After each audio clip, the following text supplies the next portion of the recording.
Hello, I'm Mark Baer. The show is Conversations and Collaborations, based to be about creativity, innovation. I'm thinking of this as an art project. I'm involved in a piece of art, and now I've come up for air, and I need to talk to the masters about where I'm going next and to share enthusiasms. My first collaborator master that I wish to speak to, Lebherz, international opera singer. Unbeknownst to each other, we were in the same place at the same time on many occasions during the mid and late 80s. The only difference is I was in the audience and Lewis was on stage. The good old days. So I saw a lot of the great work. So I want to begin with an experience that you and I had together watching Lulu, the opera production that we watched in the theater in Monterey on two separate occasions, back to back. This was done through New York. William Kinteridge directed and did the artwork. It's a play with music by Alvin Berg, and it totally blew my mind.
What a piece of music, first of all.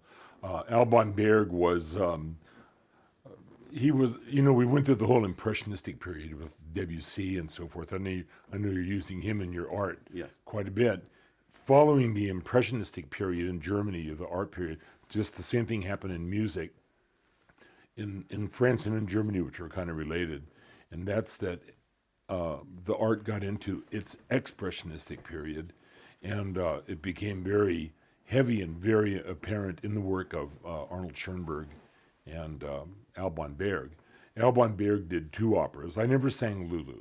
I've seen it 3 or 4 times, and it's always very disturbing. But he also wrote an opera which I've done 5 or 6 times called Wozzeck, which is the main difference between Wozzeck and Lulu is that Wozzeck is over in an hour and 45 minutes, and Lulu stays with you for about 3 days. It takes about 4 hours, but the best way to describe it is that they sort of deconstructed normal melody, the do, re, mi, fa, sol, la, ti, do, and instead started a new thing, Schoenberg and Berg, called 12-tone rows, where the music, you use all 12 half steps in a scale over and over again to create the music, without repeating them. And it's incredible what the result is. It's like I say, it's disturbing, but it elicits an emotional response.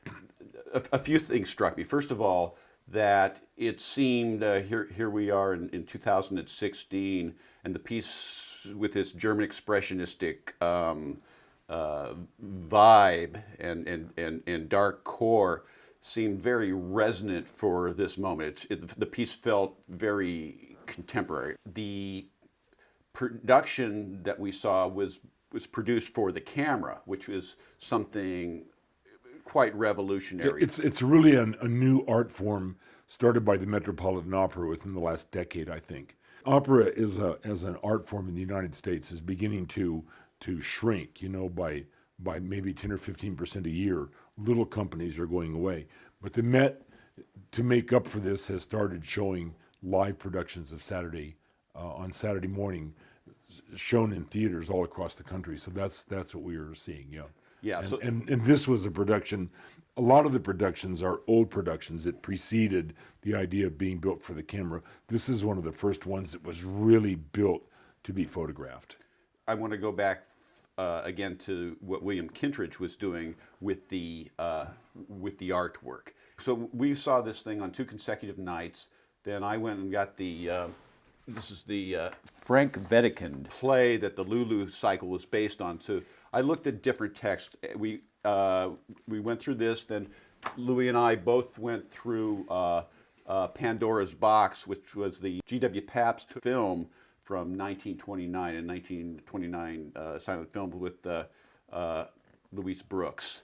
We went and looked at this, the source material for this, and I bring this up because it's interesting how source material from the movie, source material from the play, source material from the opera, what G.W. Pabst took out of Wedekind, what this opera took out of that, and how a piece of art morphs.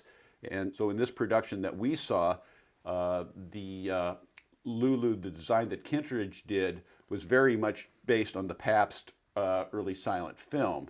The look of the supernumerary. Explain what a supernumerary is. Okay, a supernumerary, that's really an American word. They're referred to as actors in England, of course, and extras. They're not really extras because they serve a purpose. In this case, it was almost like a doppelganger for various characters. There was one girl who was on stage the entire time that Lulu was on stage, and that was very disturbing too. I mean, and she was a German expressionist version of Gwendolyn Brooks from the Pandora's Box. So that's where we saw we dug in to see where Kintridge was getting his imagery. Yeah. And as he did those drawings, he had to do 1,000 drawings for this thing. The artwork became a very vital part of it. And he said he described this ink as blood. He thought of that ink as blood flowing through the piece. Yeah, and it was very rough. It's all black and white too. All black and white, very rough. And the reason I wanted to start with Lulu and talk about what opera does and what this production in particular was about was the audacity of it, the scale of this art form that requires acting, it required music, it requires singing. Enormous sets. Enormous sets. Yeah. It's to produce a piece of art. What went behind this? Yeah. I'm sure that the cost of that production was well into the millions, probably $15 or $20 million to put that together. Where I am is I'm doing these productions for multiple screens, 7 screens, and I based it on 2 dances, starting with the birth of modernism, Rite of Spring and Afternoon of a Faun. In spring it was Le Sacre du Printemps, but now L'après-midi d'un Faun. And while the Rite of Spring was a serious ritual dance of resurrection and renewal, Afternoon of a Faun was an atmospheric sketch about lusty animal vitality. The original 1913 Ballet Russe production of Afternoon of a Faun was done as an ancient frieze. Pastoral nymphs enter a sylvan glade, arms straight, hands bent down, a glowing blue sun, and in the background, a waterfall. The lecherous faun, played by Nijinsky, pushes grapes into his mouth, tossing the stem. He lies flat, he leans, he sways as 2 flutes and a harp are joined by strings. He lunges at the shyest nymph, sniffs her luxuriantly up and down, and she bolts and the others bolt with her. Alone, he spreads out her pilfered scarf and, drunk in his own reverie, lies upon it and lets his libido run wild. In Marlowe's garden, this dance was a reoccurring event and different every day. Some days the nymphs wore magenta, sometimes riot red. He had only to inhale the fragrant air and recite a few lines of Stephen Mallarmé's poem upon which the ballet is based. Was it a dream I loved? My doubt, a heap of ancient night, is finishing. In many a subtle branch, which, left the true wood itself, proves, alas, that all alone I gave myself for triumph, the ideal sin of roses. Yes, thought Marlowe, the ideal sin of roses. And as the bees murmured in the ash-gold hour, he sniffed his roses. Oh, my tantalizers, you are mine. And he'd see faces in plants, shapes in trees, and everywhere his lovelies, and he'd make rounded moves, raw moves, flighty arabesques, until grasped by the daisy bush to whirl and twirl in a swirling eddy, entangled as lovers. And she was a cloud, and he the sky.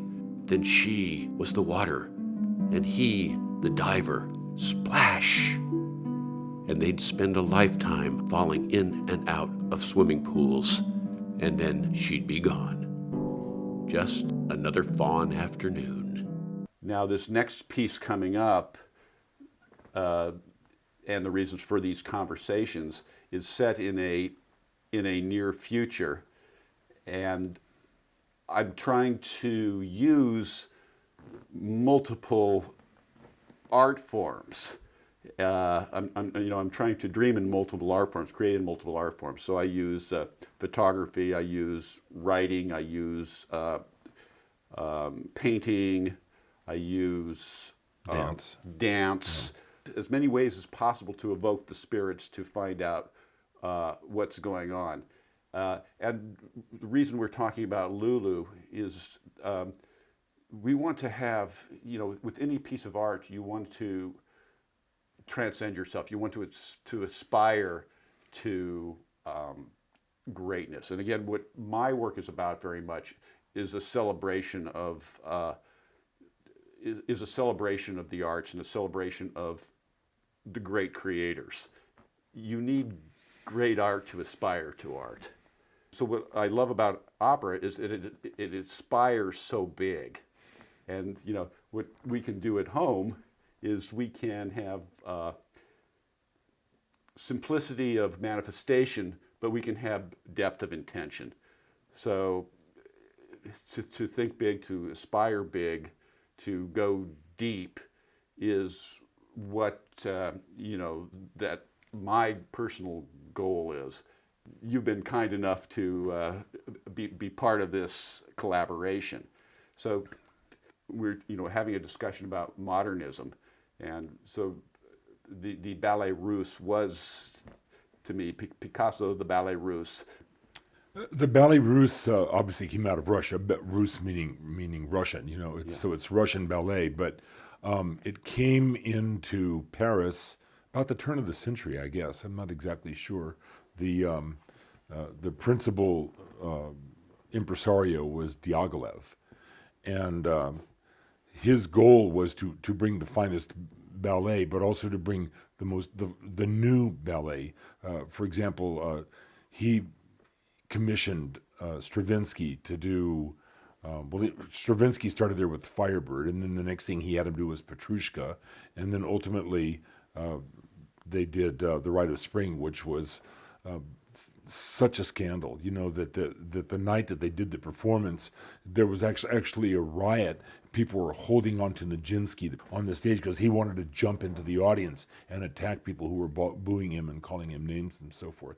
So that's modernism, and that's what that's what art should do. It's so exciting, And so again, it seemed that the news started 100 years ago, and it's still new, it's still shocking, and for my next piece, I'm stepping into a near future where, again, that has the near future to me feels that there's this German expressionist vibe to it. We're in kind of very confused, strange historical times to where a Kurt Weill, a Bertolt Brecht felt appropriate to this moment. And then the other thing to me to when we talk about modernism is Charlie Chaplin. Again, we think of Charlie Chaplin as something, you don't think of Picasso as being something old, but you do think of Charlie Chaplin as being something old. But again, these are parallel moments, and the Chaplin-esque physical comedy is kind of the avatar for my way in.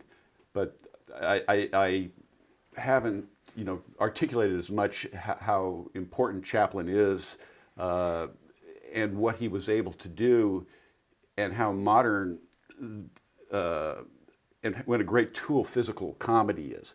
So any of the dancing that I do, any of the most of the artwork, most of the attitude, it's that Chaplin-esque vibe. I remember seeing this old reel of a Charlie Chaplin piece that he's behind, he's behind a partition, and he's just learned that his wife has died, and you see him like this, and he's crying, and he's shaking all over, and then he walks out from behind the screen, and he's shaking a martini, and he pours the drink.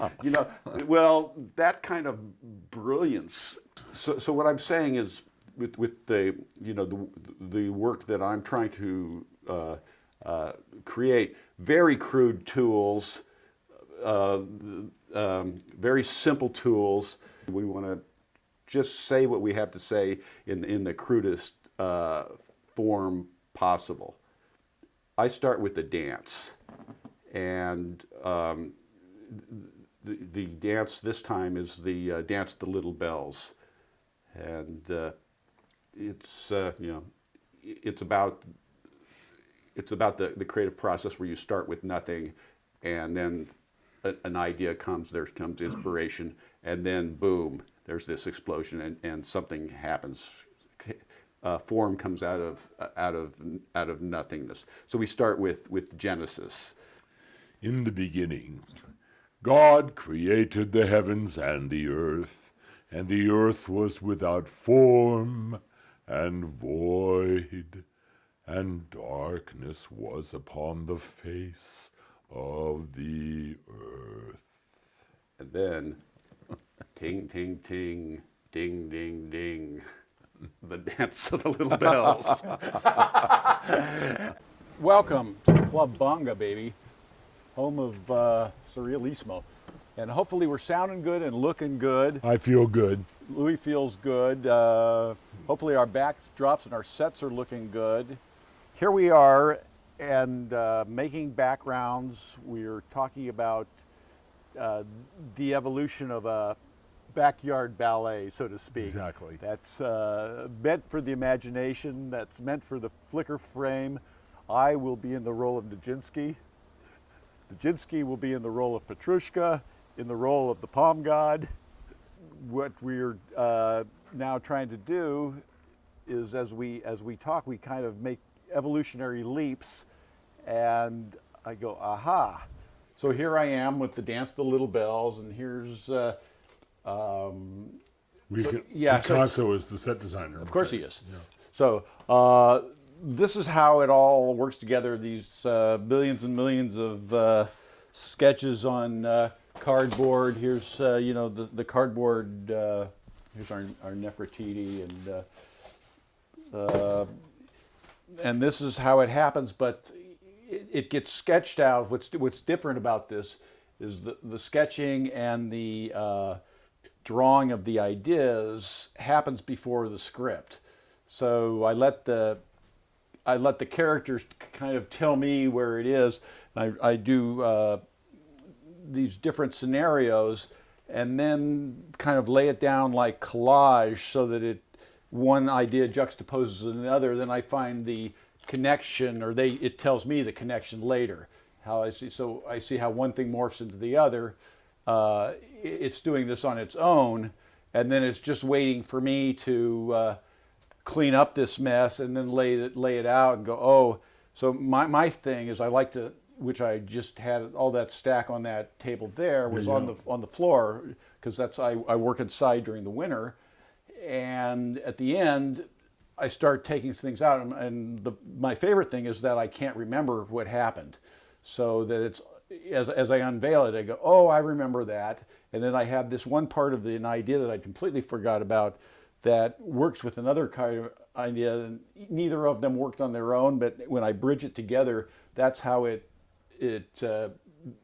it's kismet. It's It's sort of like organic chaos in a way. Yeah. So I have, there's natural stopping points where I kind of know to just not keep going. I have to, so I let chaos reign for a long time, and then I have to come in and restore order, and and eventually I can procrastinate long enough to figure it out, and then I have to actually write, which is that's the hard part. I actually have to sit down and do that part. I try to avoid that as like the plague as long as possible. Well, it worked really well last time, so yeah. So it'll work better, and actually what's happening, the story that I don't know yet, has actually been writing itself for the last year. So the story's always way ahead of me.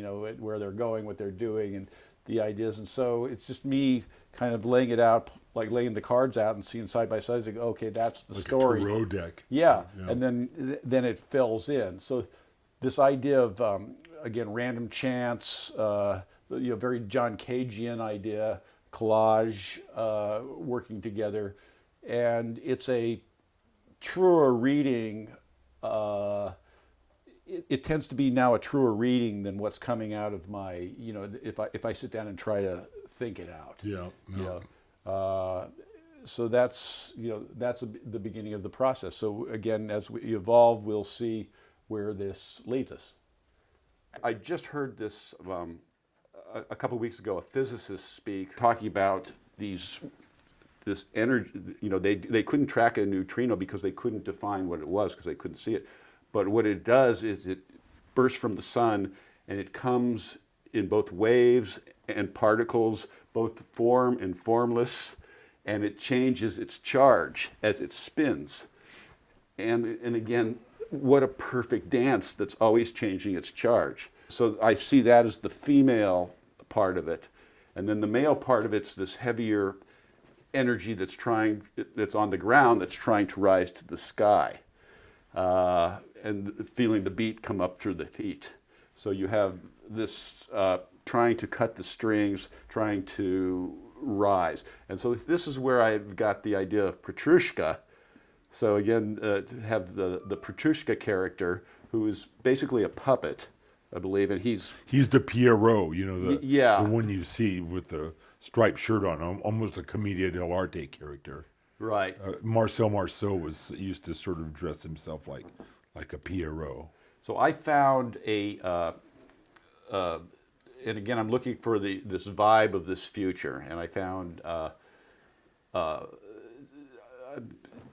feeling very Franz Klein-y lately. It's those beautiful abstract expressionists, 1951, 52, 53, black and white pieces. And then I'm hearing, always Paris. I'm again always Paris, but now I'm 1950, 51. So I'm hearing cool jazz. I'm hearing the birth of the cool. Yeah. This is kind of what I'm picking up. So you've got this milieu, and then looking through the Franz Klein. He was fascinated in 1949. He started painting Nijinsky. Found a photograph of Nijinsky while he was studying art in England, and as Petrushka, and he started painting Petrushka, and he did these. I think they were self-portraits of Franz Klein, but as Petrushka, and he, with the jagged black and white hat and the that tortured clown that we're talking about. And it came to me that I wanted to change my Petrushka into, what I have is these palm gods. This is my Petrushka as a, the basic, as a palm god. Here, I can hold these up. So I will be as Petrushka. How does that movement look? Petrushka? Yeah. Other than I have the strings, I have the. Like as a puppet? Yes. Well, I think that if you lift your arms and you just imagine there's strings on your knees. Knees are good. Knees are very good. Knees because they get you up into that motion. Elbows and knees, I would say. Now imagine you have string. Yeah, that's good, Mark. You imagine you have strings on your elbows and knees. Yeah. So it's a very puppety. Yeah, and then kind of you'd let your head kind of puppets' heads. So I will always, as Petrushka, Yes. have this motion. Yes. I think so. Kind of clumsy. Yeah. Falling. And could even a few jump. You could jump one side and then hold and lift it. But remember, elbows and knees. I really think elbows and knees are what will make you puppety looking. In my studio, we're dealing with nature, dealing with the animism that is present, moving into art as sacred space, us as sacred clowns, and it's taken me a long time to see who the images are becoming slowly, but now I'm learning who they are as characters. It's this is certainly, again, to repeat, I'm not looking for a plot, but I'm looking for portals. Yeah. And I'm looking for I'm looking for the story to reveal itself to me, not for me to impose myself upon it. Because if I impose myself upon it, then I won't learn anything. I'm stuck with me, which is don't be stuck with me. So these are what the the palms people look like. They also look like martini glasses, which I like. Which we'll get into. So here's this is the ballet banga, and let me show you. So this is the principal dancer, Bella. Tatia's Bella, and she's the head of the Little Bells. And this is the Petrushka as the palm god, and it's about, I guess, having the strings cut and this tortured being being able to be freed, I guess. So anyway, this is the whirly twirly dance. This started with my dervish dance.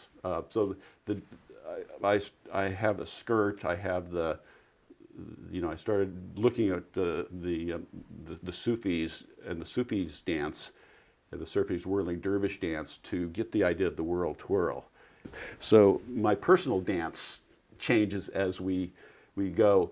I hope you've enjoyed this episode of Conversations and Collaborations.